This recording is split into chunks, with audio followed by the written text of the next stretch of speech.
Muchísimas gracias. Buenos días, buenas tardes, perdón. Buenas tardes a todos. Eh, en efecto, se me invitó a platicar sobre las particulares del sistema penal acusatorio. Ya no es un sistema nuevo, ¿no? Antes le llamábamos así el nuevo sistema penal. Ya no es nuevo, pero yo pues lo veo diario en audiencias. Aún hay aspectos que no han quedado del todo del todo claros en la práctica. Me gustaría empezar platicando sobre por qué cambiamos de sistema y cómo seguimos inconformes con los sistemas de impartición de justicia, ¿no? Veníamos de un sistema mixto o tradicional que fue muy criticado porque se volvía inquisitivo y muchos profesores, muchos tratadistas, muchos juristas le llaman así el sistema inquisitivo. A mí cuando me invitan a una participación de este tipo, me gusta aclarar que no era un sistema inquisitivo. Yo laboré en ambos sistemas, obviamente inicié como oficial en 2004 como oficial judicial o oficial administrativo, y en 2007 ya fue mi oportunidad como secretaria de juzgado. Lo que estaba vigente era el sistema tradicional. Y, y a mí me parece que no era inquisitivo porque nos permitía también una libre valoración de la prueba. Sí había prueba tasada, pero teníamos algo que era la prueba circunstancial. Y esto nos permitía una libre valoración de la prueba, razonar al momento de juzgar, etcétera, etcétera. Pero ¿por qué se le denominaba inquisitivo? Porque en la práctica lo cierto es que cuando en averiguación previa se recababan declaraciones, sobre todo de denunciantes o víctimas, estas tenían un peso enorme, con independencia de que estas víctimas o estos denunciantes no acudieran a juicio. Ya no se aparecían después ante los jueces, no se les localizaba, no estaban en ningún domicilio, en ningún lado, y a veces había esa duda, bueno, sí existirán. El INE sí informaba, sí, sí existieron y están estos domicilios, pero ya nunca aparecían.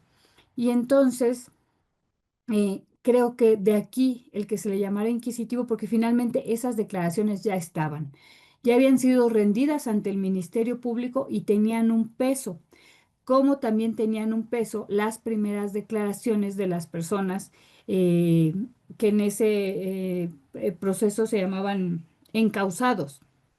Cuando llegaban ante el Ministerio Público en la averiguación previa, les recababan declaraciones y, por ejemplo, por lo regular, confesiones pues tenían también un valor preponderante sobre lo que ya declaraban después en declaración preparatoria. Entonces, creo que de aquí viene el que fuera inquisitivo, porque se le daba un mayor valor a lo que dijiste primero, a las actuaciones primeras. ¿Por qué? Porque fueron prácticamente, digamos, como en caliente, ¿no? Recientes, cuando los hechos estaban recién sucedidos y es lo primero que dijiste, fue lo espontáneo, fue lo que pudiera presumirse certero, porque después ya venía un aleccionamiento, ya pensé mejor cómo preparar mi estrategia, qué decir, etcétera, etcétera. Entonces se daba prioridad a esas declaraciones y esto a lo mejor lo tornaba en inquisitivo porque prácticamente ya no tenía caso después decir otras cosas o alegar otras cosas, sí esas primeras declaraciones iban a tener un valor preponderante, tanto de las víctimas o denunciantes como de la parte acusada. Y entonces cambiamos de sistema. Sí hubo ocasiones, debo aclarar, que no se le daba este valor a estas declaraciones primigenias. ¿Por qué? Porque sí se aportaban datos que evidenciaban que esos no eran los hechos que habían acontecido, ¿no? Pero sí conllevaba un mayor ejercicio para la defensa.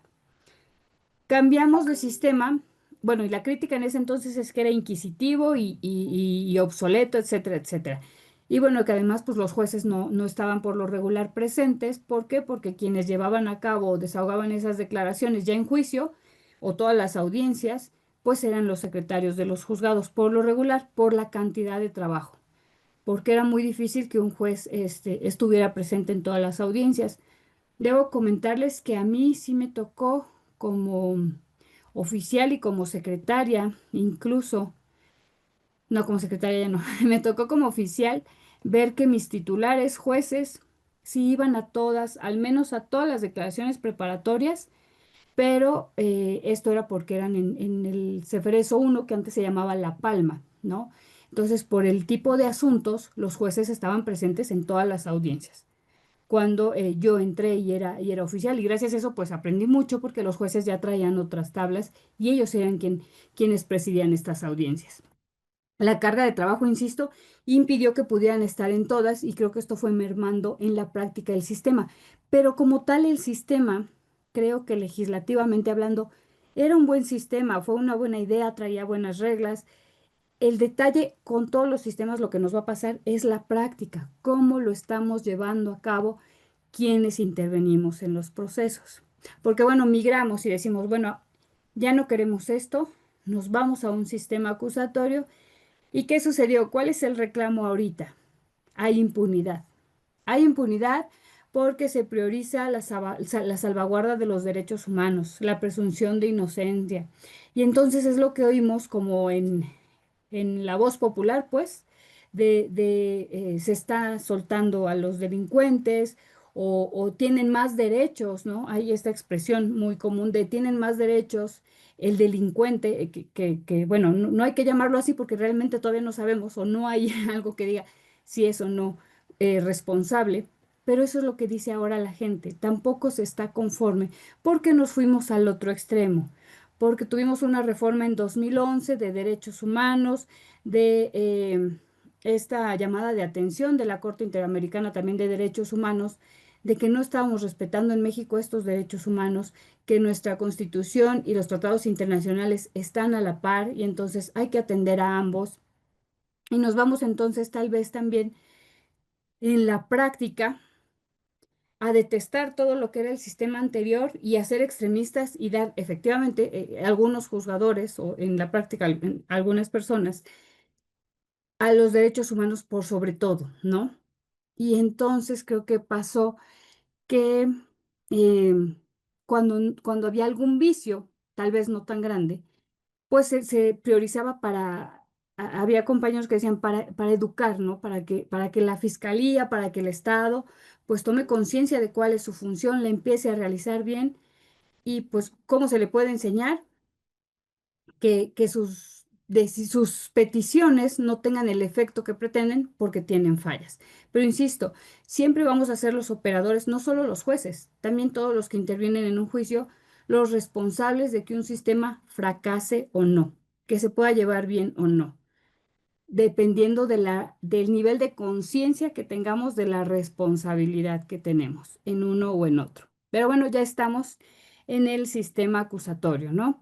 En el que a diferencia del tradicional, si los denunciantes, si las víctimas que acudieron primeramente a dar noticia a las fiscalías de algunos hechos no comparecen ante el tribunal de enjuiciamiento en caso de que haya un juicio oral, prácticamente el asunto se queda sin pruebas. Aquello que se reclamaba en el sistema tradicional de por qué, por ejemplo, en los delitos de secuestro, ¿no? ¿Por qué si las víctimas ya no están viniendo y ya no ratifican esa declaración y ya no se carean con los acusados y ya no hay ampliaciones de declaración y ya no nos permiten interrogarlos? ¿Por qué sigue teniendo valor esa declaración y me están sentenciando? Pero ahora es al revés, porque esas víctimas también de delitos de alto impacto como ese ya no quieren ir. Dicen, yo ya declaré y ya no tengo que volver a ir. Y a veces la fiscalía se la ve muy difícil para localizarlos o hacerlos ir a un juicio.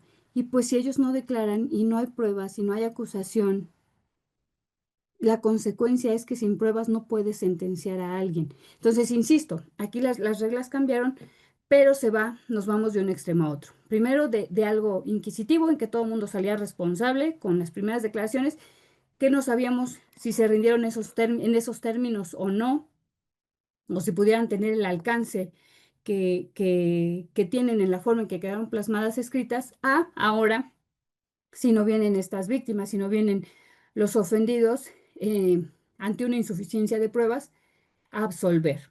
Y sí, generar impunidad. ¿Por qué? Porque no están las partes para declarar. Pero bueno, voy a ir en cuanto al sistema en general por partes. Pues ustedes ya saben, tenemos una audiencia inicial, después tenemos la intermedia y después nos vamos a un juicio oral. La importancia también de este sistema es que los juicios orales fueran los menos.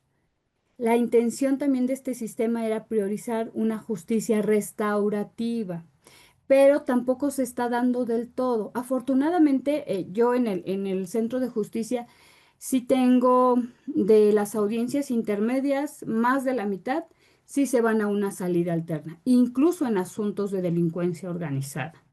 Pero también he notado en asuntos obviamente fuertes y también asuntos que no ameritarían irse a juicio, que el abogado todavía sigue trayendo esta formación, pues de mientras más tiempo dure el asunto, más sigue cobrando, ¿no? Y entonces hacen de todo para irse hasta un juicio oral. Son todavía observo algunas personas con este pensamiento cuando el sistema se implementó, pues para dar una solución práctica. Ujú. Vamos a irnos ahorita a la etapa inicial. Tenemos, ya saben, varias formas de conducción a un juicio que puede, perdón, a un centro de justicia, a una audiencia inicial, que puede ser mediante una citación, una orden de comparecencia, una orden de aprehensión o si hay un delito flagrante. Que nos vamos a centrar en este, es el más común. Cuando hay un delito flagrante, pues llega con nosotros al centro de justicia, nos piden una audiencia inicial. En la audiencia inicial se le hace saber a la persona imputada cuáles fueron las circunstancias en las que fue detenido. Se da la oportunidad, ahora sí, que esto no pasaba en el sistema anterior, de que la defensa pueda alegar sobre estas circunstancias de detención. Regularmente lo que aducen es que pues no se cumplió con los niveles de contacto, que es una detención ilegal, que si se tardaron 3 horas en ponerlo a disposición y hay demora, y por tanto pues dicen no, no queremos que se califique de legal esa detención, ¿no? Em, Aquí entonces voy a tocar un poquito esto de los niveles de contacto. Ya saben ustedes que la primera sala de la Suprema Corte de Justicia de la Nación estableció unas reglas para que supiéramos en qué momentos las policías nos pueden revisar, ¿no? Y hay unos niveles de contacto. El primero, que es una simple inmediación, una entrevista que nos pueden realizar a todos y no necesitan una razón porque a veces cuando surgieron esta doctrina sobre los niveles de contacto, también la gente se fue al otro extremo y dijo, no, no me puede revisar nadie, no, estás autorizado y a mí, mis derechos humanos y me respetas y no te me puedes ni acercar. Y tampoco es así, ¿no? Hay una jurisprudencia que es la que utilizo mucho en las audiencias iniciales de registro 2010-961, que habla de los controles provisionales preventivos y establece esta situación. Primero, para entrevistarte, cualquier autoridad lo puede hacer, que es una simple entrevista, cómo está, dónde se dirige, qué está haciendo. Para revisarte, sí se requiere de una sospecha razonada, que ya es en nuestro segundo nivel de contacto o nuestro nivel de grado superior. ¿Cómo puede ser una sospecha razonada? Cuando al momento de entrevistarte, la policía se percata que puedes traer algo ilícito, porque tienes, no sé, estás escondiendo algo, porque en tu vehículo se oyen ruidos, o también porque ya tiene una denuncia, no una denuncia formalmente, sino un reporte. Con el simple hecho de tener un reporte, oye, se robaron un vehículo rojo con tales placas, perdón, o sin placas, pero con estas características, y salió en dirección hacia donde se encuentra esta otra patrulla que te está cortando la circulación, tiene ya esta facultad a todos los vehículos rojos que pudieran coincidir con estas características de marcarles el alto y de verificar, pues, que tengan los papeles del vehículo porque hay un reporte de que se lo acaban de robar, ¿no? Y de revisar. ¿Por qué? Porque hay un reporte de que algo está pasando en este vehículo. Ajá. O de una persona con tales características de vestimenta y físicas que se acaba de robar algo en algún local o que acaba de agredir a una persona. Ya hay un reporte y hay una sospecha porque pudieras tú coincidir con las características de esta persona que fue reportada. En ese momento ya las policías pueden revisarte, aunque tú te opusieras. Ujú. Ya, obviamente siempre van a pedir, me permite practicar una revisión voluntaria, pero deben de comprender que si ya, aunque ustedes digan no, si hay una sospecha razonada, como lo es un reporte previo, o que ellos se estén percatando que huele a hidrocarburo, que hay alguien gritando al interior de tu vehículo, que traes manchas de sangre, etcétera, etcétera, ya en ese momento hay una sospecha razonada y tienen toda la facultad para eh, revisar qué es lo que traes en tu entidad corporal o en tu vehículo en donde te estás transportando. Si de esa revisión surge un delito flagrante, ¿por qué? Porque traes un arma, porque traes narcótico, porque el carro en el que vienes manejando sí es el vehículo que se reportó robado, o porque en este vehículo traes una persona que fue secuestrada, etcétera, etcétera, ya hay un delito flagrante y ya se puede detener. Entonces, lo que la Corte estableció fue cómo llegar a esa detención cuando el delito flagrante no es tan notorio, cuando se requiere de una revisión para observarlo, ¿no? En estos casos es cuando acudimos a estos niveles de contacto o a estos controles provisionales preventivos. Una vez que acontece esto, y se debate sobre estas circunstancias, nosotros los jueces calificamos de legal esa detención o no la calificamos. ¿En qué casos no la calificamos? Pues cuando no se hubiera dado ninguno de estos aspectos, es decir, cuando a los policías, como en los reportes del sistema anterior, del sistema tradicional, en las puestas a disposición sí anotaban. Lo vimos con actitud sospechosa y procedimos a revisarlo, ¿no? Y no sabemos a qué se refieren con esta actitud sospechosa. Por eso surgió este criterio de la Corte. Entonces, cuando hay este tipo de aproximaciones, pues ves que era sospechoso porque miraba para todos lados, porque se agachó, porque se puso rojo, porque venía vestido así como vagabundo, porque eh, eh, por cuestiones subjetivas o de apariencia de las personas, porque estaba todo tatuado y eso en mi experiencia a mí me indica que es una persona que trae narcóticos y por eso lo revisé. Ahí ya no está justificado esa revisión. No hay una sospecha razonada, hay un prejuicio. Ujú. Entonces, en esos casos sí se calificaría de ilegal la detención porque no se cumplió con esos controles provisionales preventivos, porque no hay una sospecha razonada para revisar a una persona. Obviamente, si no se califica de legal la detención, pues se deja en libertad a la persona, que me parece que es lo que ha sucedido en algunas audiencias, y si no, si sí se califica de legal la detención, pasamos a la siguiente fase, que es la formulación de imputación. En esta, la Fiscalía le informa de manera muy concreta a la persona imputada cuál es el hecho que le atribuye y quiénes lo están acusando, quiénes le están achacando ese hecho, ¿no? Se le da la oportunidad al imputado o imputada de contestar esta imputación. Y obviamente es derecho de la persona imputada responder o mantenerse en silencio. Si se mantiene en silencio, pasamos a otra fase. Si dice sí voy a declarar, obviamente se le pasa a otro lado donde ya no esté con su defensa, porque el contacto con la defensa es todo el tiempo, menos al momento de declarar, y entonces ya puede exponer su versión de los hechos.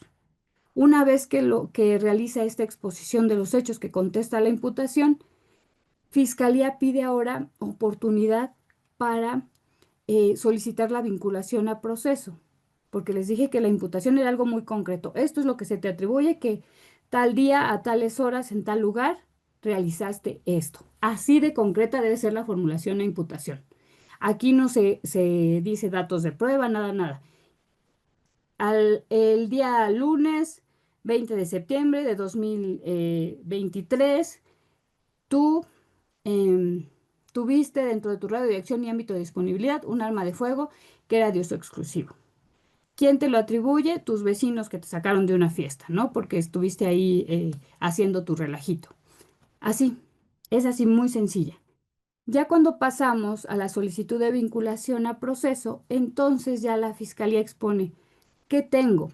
Tengo un informe policial homologado, tengo entrevistas de quienes te detuvieron, tengo un dictamen de balística, tengo fotografías, tengo inspecciones, tengo una declaración de la zona militar respecto del artefacto bélico que no tiene registro y pues tú no eres personal de ahí, etcétera, etcétera. Todos los datos de prueba que ya tenga la fiscalía, ahora sí los expone y conforme a ellos pide una vinculación a proceso por este delito en concreto. Debo aclarar también que en la formulación de imputación y en los datos para calificar la detención, no es necesario explicar qué delito es. Ujú.